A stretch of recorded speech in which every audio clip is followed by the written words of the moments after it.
Hey you guys, my name is Kim and I'm the owner of 5th and Harlow Salon and 5th and Harlow Hair and Wigs. Today I'm going to show you guys how to test raw and virgin hair. This test lets you know if the hair that you're using actually is virgin hair or raw hair, and that it doesn't have synthetic fibers inside. So stay tuned. Now, this is a test that you want to do when you want to make sure that the hair that you're using is virgin hair. This hair does not have any synthetic pieces in it, no plastics, nothing that's going to stick to your irons. And most of all, you want to make sure that you have excellent quality and you're selling your customer the right thing. So today I have a test strand of deep wave virgin hair.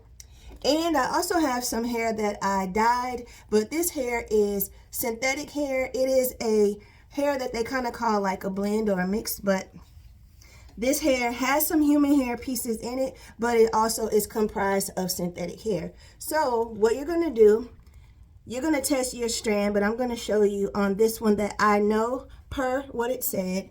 This one has synthetic hair inside. But we're also going to take a piece of this virgin hair just to compare the two. Now, if the hair is real hair, it's going to singe just like your own hair does when you put that flat iron on it or that curling iron on it and it burns. It's going to smell burned and you're going to have actual ashes.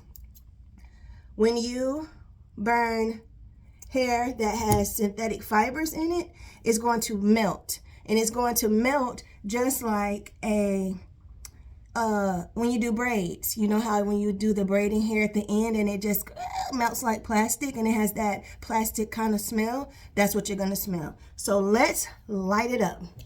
Now this one is the virgin hair. Remember what I said, I don't even need a piece this big.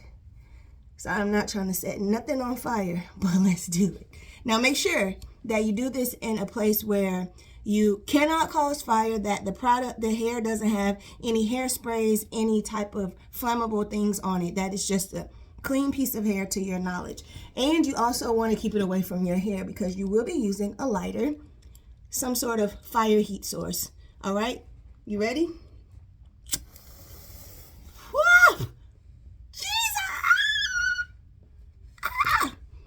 Thing lit up. Now look at it. I'm turn the light up. Ooh, it stinks. Well, let's turn the light down. Can you see? Look at that. Ooh. Now, when I touch it, it's going to turn into ash in my hand. Look. All right, so it stinks in here now. It smells like burnt hair when your mama took your curling iron from you. I know my mom did. She said I was banned from the curling iron for a while because I kind of had burned my head. But this is the ashes.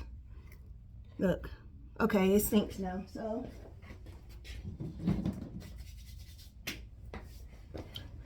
now let's do this one that I know was synthetic.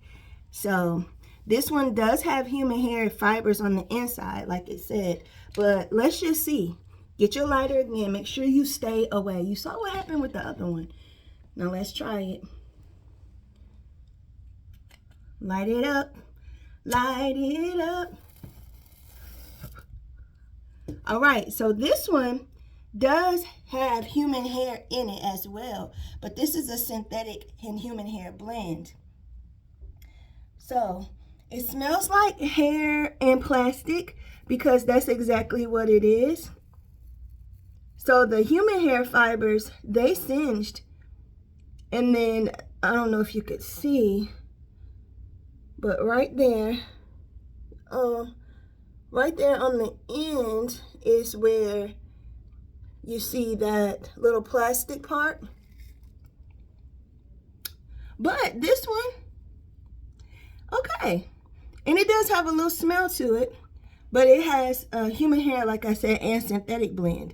So when you're doing your tests, you want to make sure that you get those ashes and that smell that is that burned hair smell and not that I made a mess. and not that smell or that look that just looks like when you burn plastic. Anybody has ever set something on the stove when you were cooking, not realizing that the stove was still hot? You know, you're in a hurry and the top or the lid or the bowl starts to melt.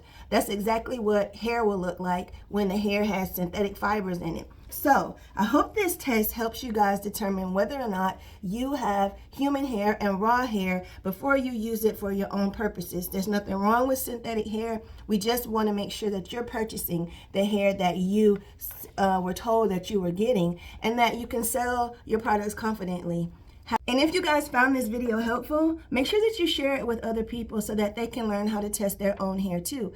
And you know what to do anytime you're looking for hair, you're sourcing hair, or you just want more information. So please stay tuned, and I will see you guys in the next video. Thank you.